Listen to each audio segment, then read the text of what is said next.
జై శ్రీరామ్. శ్రీమాత్రే నమః. శ్రీ గురుభ్యో నమః. 2024 జూలై నెల 17వ తారీఖు నుంచి ఒక ప్రత్యేక అంశం సూర్యనారాయణమూర్తి వల్ల జరుగుతుంది. ఆ ప్రత్యేక అంశం ఏంటంటే, ఇప్పటి వరకు 2024 జూలై 16వ తారీఖు వరకు కూడా మన ఆయనం అంటే మన ప్రయాణం ఉత్తరాది వైపు ఉన్నది. సూర్యనారాయణమూర్తి ప్రయాణం ఉత్తరాది వైపు ఉన్నది. ఉత్తరం వైపు ఆయన ప్రయాణిస్తూ ఉన్నారు. ఈ 17వ తారీఖు నుంచి, జూలై 17వ తారీఖు నుంచి ఆయన దక్షిణాయనంలోకి అడుగు పెడుతూ ఉన్నారు. ఆయనం అంటే ప్రయాణం, అంటే నడక, సాగటం అనమాట, ముందుకు వెళ్ళడము. దక్షిణం వైపుగా, దక్షిణ దిశగా ఆయన ప్రయాణం సాగుతూ ఉంటుంది ఒక 6 నెలలు. దీన్నే ఒక 6 నెలలు ఉత్తరాయణ పుణ్యకాలం అంటాం, ఒక 6 నెలలు దక్షిణాయన పుణ్యకాలం అంటాం. ఈ దక్షిణాయన పుణ్యకాలంలో ఏమవుతుంది, క్రమక్రమంగా ఆయన దక్షిణాయన పుణ్యకాలంలోకి ప్రవేశించిన తర్వాత నుంచి నెమ్మదిగా భూమికి దూరం అయిపోతూ ఉంటాడు. అంటే భూమికి ఆయన దూరంగా జరుగుతూ ఉంటాడు. అందుకే మనకి దక్షిణాయన పుణ్యకాలంలో ఇంకా ఈ నవంబర్, కార్తీకం ఇలా వచ్చేసేసాక చలి మొదలైపోతుంది. ఎందుకంటే ఉష్ణోగ్రతలు తగ్గుతూ ఉంటాయి. సూర్యనారాయణమూర్తి భూమికి దూరంగా జరగడం వల్ల ఉష్ణోగ్రత తగ్గుతూ ఉండడం వల్ల చలి అది ఇలాంటివన్నీ కూడా మనకి ఈ దక్షిణాయనంలో ఉంటుంది. ఉత్తరాయణ పుణ్యకాలంలో ఆయన భూమికి దగ్గరగా వస్తూ ఉంటాడు. దక్షిణాయన పుణ్యకాలంలో ఆయన భూమి నుంచి దూరంగా జరుగుతూ ఉంటాడు. ఈ దక్షిణాయన పుణ్యకాలంలో దేవతలకి ఇది రాత్రి సమయం. ఉత్తరాయణ పుణ్యకాలం దేవతలకి పగల సమయం, దక్షిణాయన పుణ్యకాలం దేవతలకి రాత్రి సమయం. మనందరికీ ఒక సంవత్సరం అంటే 365 రోజులు, దేవతలకు ఒక సంవత్సరం అంటే ఒక రోజులో పగలు ఉత్తరాయణ కాలం కింద లెక్కకు వస్తుంది, దక్షిణాయన పుణ్యకాలం రాత్రికి లెక్క వస్తుంది. ఈ సూర్యనారాయణమూర్తి కర్కాటక రాశిలోకి ప్రవేశించిన రోజే తొలి ఏకాదశి, ఆషాఢ శుద్ధ ఏకాదశి, తొలి ఏకాదశి అని మనం వ్యవహరిస్తూ ఉంటాం. ఈ తొలి ఏకాదశి ప్రాముఖ్యత మనందరికీ తెలిసిందే. ఇక్కడి నుంచే మనకి దక్షిణాయన పుణ్యకాలం ప్రారంభమవుతుంది. అసలు రవి సంక్రమణం రోజే చాలా విశేషాలతో కూడుకొని ఉంటుంది. రవి సంక్రమణం అంటేనే చాలా విశేషాలు. ప్రతి రాశిలోకి ఆయన మారేటప్పుడు ఒక్కొక్క రాశికి రవి సంక్రమణ దినం అంటే చాలా ఆస్పీషియస్గా ఉంటుంది. ఆ రోజు మనకి సత్యనారాయణ స్వామి వ్రత కథలో కూడా ఎప్పుడెప్పుడు సత్యనారాయణ స్వామి వ్రతం చేసుకోవాలి అని ముని సౌనకాది మహాముని చెప్పిన విషయం ఏంటంటే, పౌర్ణమి రోజు కానీ, ఏకాదశి తిథి రోజు కానీ, రవి సంక్రమణం దినం రోజు కానీ సత్యనారాయణ స్వామి వ్రతం చేసుకుంటే చాలా మంచి ఫలితాలు వస్తాయని చెప్పి. మనకి రవి సంక్రమణం ప్రతి నెల అవుతూ ఉంటుంది. కానీ ఒక 3 సార్లు రవి సంక్రమణం నిజంగా చాలా స్పెషల్గా ఉంటుంది. అది ఉత్తరాయణ పుణ్యకాలం ప్రారంభమైన రోజు, దక్షిణాయన పుణ్యకాలం ప్రారంభమైన రోజు, ధనుర్మాసంలో అంటే ఆయన ధనుర్రాశిలోకి అడుగుపెట్టిన రోజు. ఈ 3 ఇంకా ప్రత్యేకతలు. ఇప్పుడు ఏకాదశి అంటేనే మనం చాలా పవిత్రంగా భావిస్తాం. అందులో రవి సంక్రమణము, ఏకాదశి కలిపి వచ్చే రోజే ఈ దక్షిణాయన పుణ్యకాలం. ఈ దక్షిణాయన పుణ్యకాలము మొదటి స్టార్టింగ్ రోజే అంటే సూర్య సంక్రమణం, సూర్యనారాయణమూర్తి మిథున రాశి నుంచి కర్కాటక రాశిలోకి రావడము, అదే రోజు ఏకాదశి. ఇదంతా చాలా విశేషాంశము. ఈరోజు ద్వాదశ రాశుల వాళ్ళు ఎవరైనా సరే సత్యనారాయణ స్వామి వ్రతం చేసుకుంటే చాలా మంచి ఫలితాలు వస్తాయి. అంటే ఈ రాబోయే 6 నెలల వరకు కూడా ఇప్పుడు మనందరికీ తెలిసి దక్షిణాయన పుణ్యకాలంలో అనేక రోగాలు, యమద్రంష్టలు బయటకు వస్తాయని చెప్పి మనకి శాస్త్రాల్లో ఉన్న విషయం. అందుకే మానవులందరూ రోగాల్లో పడుతూ ఉంటారు, రోగాల బారిన పడుతూ ఉంటారు, వైరసెస్ అటాక్ అవుతూ ఉంటాయి. ఇలాంటివి అటాక్ కాకుండా ఆరోగ్యపరంగా మనల్ని మనం పరిరక్షించుకోవడానికి ఎవరైతే ఈ దక్షిణాయన పుణ్యకాలంలో మొదటి రోజు అంటే సూర్య సంక్రమణం, తొలి ఏకాదశి కలిపి ఉన్న రోజు అయిన ఈ జూలై 17వ తారీఖున ఎవరైతే సత్యనారాయణ స్వామి వ్రతం చేసుకుంటారో వాళ్ళకి చాలా యోగవంతంగా ఉంటుంది. 6 నెలలు వాళ్ళ కుటుంబంలోని వారి ఆరోగ్యం అంటే శారీరక ఆరోగ్యం, మానసిక ఆరోగ్యం, ఈ 2 మనకి లెక్కకు వస్తాయి. ఈ 2 కూడా చాలా చక్కగా ఉండడానికి మనందరికీ సత్యదేవుని ఆశీస్సులు తీసుకోవాలి. ఇది ద్వాదశ రాశుల వాళ్ళందరూ కూడా చేసుకుంటే చాలా మంచిది. 27 నక్షత్రాల వాళ్ళు, ద్వాదశ రాశుల వాళ్ళు, అలాగే ద్వాదశ లగ్నాల వాళ్ళకి కూడా ఈ పరిహారం పరిహారం కాదు, ఈ పూజ నిజంగా చాలా సన్మంగళాన్ని వాళ్ళ జీవితంలో తెచ్చిపెడుతుంది. ఇక్కడ మనకి తొలి ఏకాదశి తొలి పండగ అని చెప్తాము.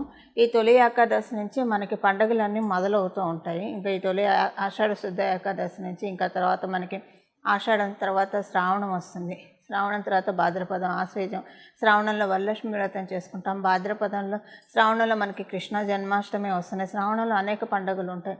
భాద్రపదంలో వినాయక చవితి, మహాలయ పక్షాలు, ఇలాగే ఇంకా మనకి అన్నీ కూడా పితృదేవతలకు సంబంధించిన కార్యాలే కానివ్వండి, దేవతలకు సంబంధించిన పండుగలు, ఇవన్నీ కూడా మనకి దక్షిణాయన పుణ్యకాలంలో చాలా ఎక్కువగా వస్తాయి. అలాంటి విశేషాలతో కూడుకున్న ఈ దక్షిణాయనాన్ని అందరం కూడా చాలా బాగా ఉపయోగించుకోవాలి. దక్షిణ దిశ మనందరికీ తెలుసు, పితృదేవతలకి ప్రీతికరమైన దిశ దక్షిణ దిశ. ఈ దక్షిణ దిశలోకి సూర్యనారాయణమూర్తి ప్రయాణాన్ని మన అందరం కూడా చాలా సద్వినియోగం చేసుకోవాలి. మన ద్వాదశ రాశుల వాళ్ళకి కూడా ఏ ఏ పరిహారాలు చేసుకుంటే సూర్యనారాయణమూర్తి దక్షిణాయనం మనందరికీ కూడా, అంటే ఈ 6 మాసాల పాటు కూడా చక్కటి సత్ఫలితాన్ని తెచ్చిపెడుతుంది. రాశుల వారీగా ఏ ఏ పరిహారాలు చేసుకోవాలో అదంతా కూడా మనం ఇప్పుడు ఒకసారి చూద్దాం. అది చూడడానికి ముందుగా ఈ దక్షిణాయనం అంటే ఇంట్లో పచ్చతోరణం కట్టే శుభ సమయము, అలాగే గడపలకి పసుపు రాసి కుంకుమ బొట్లు పెట్టే శుభ సమయము, ఇవన్నీ కూడా మనం తెలుసుకోవచ్చు. మనకి శ్రావణ మాసంలో పెళ్ళిళ్ళు ఉంటాయి, నోములు వ్రతాలు ఉంటాయి, అన్ని సకలమైన శుభకార్యాలు అన్నీ కూడా మనకి దక్షిణాయనంలోనే ఎక్కువగా తటస్థిస్తాయి. అంటే ఉత్తరాయణంలో కూడా మనకి పొడుగు ముహూర్తాలు అవన్నీ ఉంటాయి, అవన్నీ కూడా ఉంటాయి. బట్ దక్షిణాయనంలో కూడా పెచ్చు పండుగలన్నీ కూడా మనకి ముఖ్యమైన పండుగలన్నీ కూడా ఉత్తరాయణం కంటే దక్షిణాయనంలోనే ఎక్కువగా ఉంటాయి. సో పండుగ వస్తే మనం ఏం చేస్తాం, చక్కగా ఇంటికి మామిడి తోరణాలు కడతాం, గుమ్మానికి పసుపు రాసి బొట్టు పెడతాము, అలా ఇల్లంతా చక్కగా అలంకరించుకుంటాము, పూజ చేసుకుంటాము, నలుగురిని పూజలు చేసుకుంటాము, దేవాలయాలకు వెళ్ళి వస్తాము, సంతోషంగా గడుపుతాము. సో ఇలాంటి దక్షిణాయన పుణ్యకాలాన్ని మనం ఇన్వైట్ చేయాలి. ఇలా ఇన్వైట్ చేయాలంటే అంటే హ్యాపీగా మనం ఇన్వైట్ చేయాలి. ఎప్పుడైనా సూర్యనారాయణమూర్తి దేవుడు కాలానికి, విష్ణుమూర్తి కాలానికి సంకేతం, సూర్యనారాయణమూర్తి కాలానికి సంకేతం. కాలగమనంలో వచ్చే మార్పులకు అనుగుణంగా మనం సంసిద్ధంగా ఉన్నాము ఈ మార్పులకి అని చెప్పి మనం తెలియజేసే ప్రక్రియ ఈ పరిహారాలు. అంటే మనం కాలాన్ని గౌరవిస్తున్నాము, వచ్చే శుభ సమయాన్ని మనం మన జీవితాల్లోకి ఆహ్వానిస్తున్నాము అని మనం కూడా ఒక కమ్యూనికేషన్ లెటర్ నేచర్కి డ్రాప్ చేయాలి కదా. అది ఎలా డ్రాప్ చేస్తాము? ద్వాదశ రాశుల వాళ్ళకి ఏ పరిహారాలు చేసుకుంటే కనుక, అంటే ఏ రకమైన పూజలు చేసుకుంటే ఈ దక్షిణాయన పుణ్యకాలం మొత్తం కూడా ద్వాదశ రాశుల వాళ్ళకి బాగుంటుందో ఇది ఇప్పుడు మనం చూద్దాం. అయితే ఇప్పుడు మనం ముందుగా మనం తెలుసుకున్నట్టు సత్యనారాయణ స్వామి వ్రతం మటుకు 17వ తారీఖు రోజు చేసుకోవడానికి ప్రయత్నించండి. మీరు ఇండివిజువల్గా చేసుకోలేకపోతే సామూహికంగా, ఒకవేళ మీకు అలా సామూహికంగా అటెండ్ అవ్వడానికి కూడా కుదరకపోతే ఎవరైనా చేస్తున్నప్పుడు వాళ్ళకి మీరు చెప్పి మీ గోత్రనామాలతోటి సత్యనారాయణ స్వామి వ్రతం చేయమని చెప్పి వాళ్ళకి చెప్పండి, మీకు తెలిసిన వాళ్ళకి సామూహికంగా జరిగే చోట. ఇలా దక్షిణాయన పుణ్యకాలాన్ని ముందుగా మనం ఇన్వైట్ చేస్తున్నామని అంటే శుభంగా సత్యనారాయణ స్వామి వ్రత కథతో కనుక మనం సత్యనారాయణ స్వామి వ్రతంతో కనుక మనం దక్షిణాయన పుణ్యకాలాన్ని ప్రారంభిస్తే వివాహం కాని వాళ్ళకి వివాహం అవుతుంది. ఎందుకంటే మనకి కార్తీకంలో ముహూర్తాలు ఉంటాయి, శ్రావణంలో ముహూర్తాలు ఉంటాయి. వివాహం కోసం ప్రయత్నించే వాళ్ళకి వివాహం అవుతుంది, సంతానం కోసం ప్రయత్నించే వాళ్ళకి సంతాన సాఫల్యత ఉంటుంది.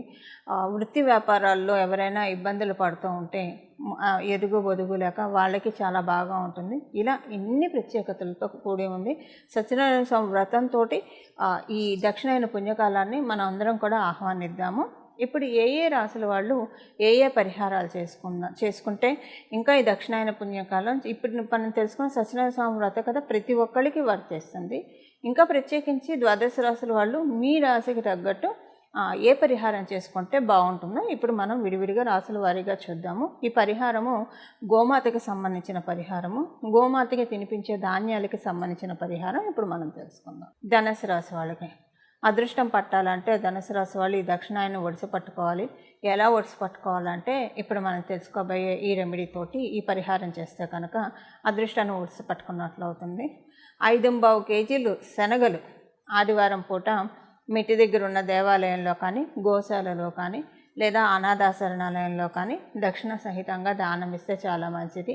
ప్రతి గురువారం మర్చిపోకుండా సూర్యనారాయణమూర్తికి నమస్కారం పెట్టుకోవడం, అలాగే సూర్యాష్టకం చదవడము, ఇది మీకు చాలా చక్కటి అదృష్టాన్ని తెచ్చిపెడుతుంది.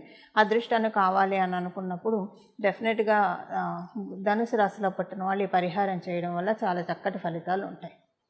చూశారు కదండి ఏ రాశి వాళ్ళు ఏ దానాలు చేయాలో. ఇవన్నీ చేసుకుంటూ అసలు మనకి ఈ ఫలితాలన్నీ ప్రసాదించేది సూర్యనారాయణమూర్తే కాబట్టి ప్రతిరోజు కూడా స్నానం చేయగానే వితౌట్ ఎనీ ఫెయిల్ సూర్య నమస్కారం చేసుకోవడం, అలాగే సూర్యాష్టకం కుదిరితే సూర్యాష్టకం చదువుకోవడం, ఈ 6 నెలలు చేయడం వల్ల ఒక కృతజ్ఞత మన సూర్యనారాయణమూర్తికి చూపించినట్లు. దానివల్ల భగవంతుడికి మనం ఏం చేసినా సరే, ఏ దేవీ దేవతలకు మనం ఏం చేసినా సరే అవన్నీ మళ్ళీ వాళ్ళు మనకు అంతకంత తిరిగి ఇచ్చేస్తారు. వాళ్ళు ఏది మన దగ్గర తీసుకోరు, దానికి రెట్టింపు ఫలితాలు మనకిస్తారు. సో ఏదైనా సరే మన బాగు కోసం మనం చేసుకోవడమే కానీ ఇక్కడ పెరుమాళ్ళని మనం ఉద్ధరించేది ఏం లేదు. మనల్ని మనం ఉద్ధరించుకోవడానికి ఏం చేసినా కూడా మనల్ని మనం ఉద్ధరించుకుంటే ఏమవుతుందంటే ఈ జీవాత్మ కోరికలన్నీ తీరిన తర్వాత తొందరగా తీరితే ఈ జీవాత్మ పరమాత్మలో ఐక్యం అవ్వడానికి చాలా చక్కగా అనుకూలతలు ఉంటాయి. కాబట్టి ధర్మబద్ధంగా మన జీవితాన్ని సాగిస్తూ మన చక్కగా శివైక్యం కానీ విష్ణైక్యం కానీ రామైక్యం కానీ చెందడానికి చాలా చక్కటి అవకాశాలు ఉంటాయి. అలాగ ప్రతిరోజు సూర్య నమస్కారం చేసుకోండి మర్చిపోకుండా. ఇలా మీరు సూర్యనారాయణమూర్తి ఆశీస్సులు అందుకొని ఈ దక్షిణాయన పుణ్యకాలం మీ అందరి జీవితాల్లో కూడా శోభాయమానంగా ఉండాలని చెప్పి మీ ఆకాంక్షలు మీ అడ్డంకులు ఆటంకాలు అన్నీ కూడా తొలగిపోవాలని చెప్పి మీరందరూ కూడా సుఖ సౌఖ్యాలతోటి సంతోషంతో అష్టసౌభాగ్యాలతోటి జీవించాలని చెప్పి నేను కూడా మనస్ఫూర్తిగా సూర్యనారాయణమూర్తిని ప్రార్థిస్తూ మంగళం. నమో భగవతే వాసుదేవాయ.